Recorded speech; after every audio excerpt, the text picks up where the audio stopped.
a na ka krijuar Zoti sepse i duhemi atij. Zotit nuk i duhet askush. Allahu xhallahu ala është krijuesi dhe nuk i duhet askush. Allah nuk han as nuk pin dhe nuk varet nga askush.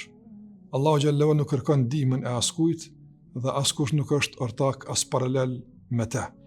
Allah është i gjithdijshëm, i gjithfuqishëm, gjithçka është në dorën e tij dhe gjithçka ndodh vetëm me lejen e tij. Sa për këtë krijesat kanë nevojë për Allahun e manduar. Prandaj Allahu xhallahu ala këtë ka qartësuar në Kur'an duke thënë Kul huwa Allahu ahad, Allahu samad. Thuaj Allahu është një, nuk ka shok dhe Allah është ai që të gjithë kanë nevojë për të, ndërsa ai nuk ka nevojë për askë. Kjo është sqarimi jon për Zotin e manduar.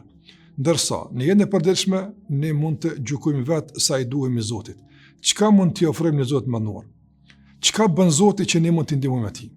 Zoti mban qiellin e tokën. A thu vallë çka mund t'i ndihmojmë ne Zotin në këtë aspekt? A mund t'ia mbajmë diellin? Apo mund t'i ndihmojmë Allahut të manduar në krijimin e njerëzve, kafshëve, në mirëmbajtjen e qiellit, kosmosit e kështu me radhë? Ku është pozicioni ju në raport me atë që duhet Allahut azhjal? Askund. Ne jemi konsumues. Ne shfrytëzojmë begatitë e Allahut xhallahu ala. Ndërsa në aspektin e ndihmës dhe Allahu xhallahu ala që ai është krijuesi, furnizuesi, ne nuk mund ta krijojmë asnjë mizë, sikur sa Allahu xhallahu ala thotë, nëse të gjithë bëni bashk, len yakhluqu dhubaban. Një mizë nuk mund ta krijoni. Madje në krah të mizës për t'ia ndihmuar Allahu te bareke ve taala. Andaj këto pyetje të nderuar vëllezër dhe motra, më tepër janë hipotetike për shkaktuar migulli në zemrën e njeriu, saqë janë rresht pyetje që duhet dhënë përgjigje në to. Andaj ne duhet ndar çështjet mes asaj që i takon Zotit dhe mes asaj që na takon neve. Në momentin kur themi Zoti xhalla xhelaluhu, atëherë ky Zot për të qenë Zot dhe për të qenë i vetmi që meriton të adhurohet, duhet të ketë tipare të caktuara, duhet të ketë cilësi caktuara. Por nuk është Zot. Ai që flan nuk mund të jetë Zot. Ai që lodhet nuk mund të jetë Zot. Ai që harron nuk mund të jetë Zot. Ai që ka fëmijë nuk mund të jetë Zot. Ai që ka nevojë për përkrahje, për ndihmë, nga se rrezikohet pushteti i tij, ai nuk është Zot. Ai është krijesë. Prandaj gjitha këto dilema bin në momentin kur themi se ka Zot. Kështu që rrugtimi jon në eliminimin e dilemave të tilla realisht përfundon tek pranimi jon se ka Zot.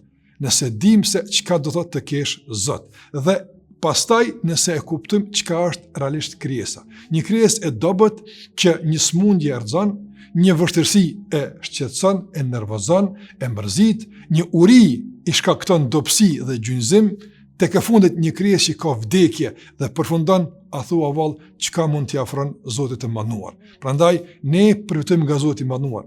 Allahu na krijoi për të na nderuar, sikurse Allahu xhallahu thot, laqad karramna bani Adam. Ne i kemi nderuar bijtë e Ademit. Nderimi është me mundësinë e shfrytëzimit të begative në tokë, në menaxhimin e të gjitha krijesave të Allahu xhallahu ala në shërbim të njeriu dhe në fund Allahu e nderon njeriu me besim, me ushqim të duhur të mendjes së tij, që përmes shfrytëzimit të kësaj mendje ai garanton epërsinë mbi krijesat e tjera dhe në fundit garanton një përjetësi ditën e gjykimit në xhenete ku kënaqësia dhe përjetësia është për njeriu. Ndërsa Zoti mbetet mbi gjitha këto nga sa atij nuk i duhet askush dhe Allahu xhallahu ala është sikur që ai ka thënë për veten e tij.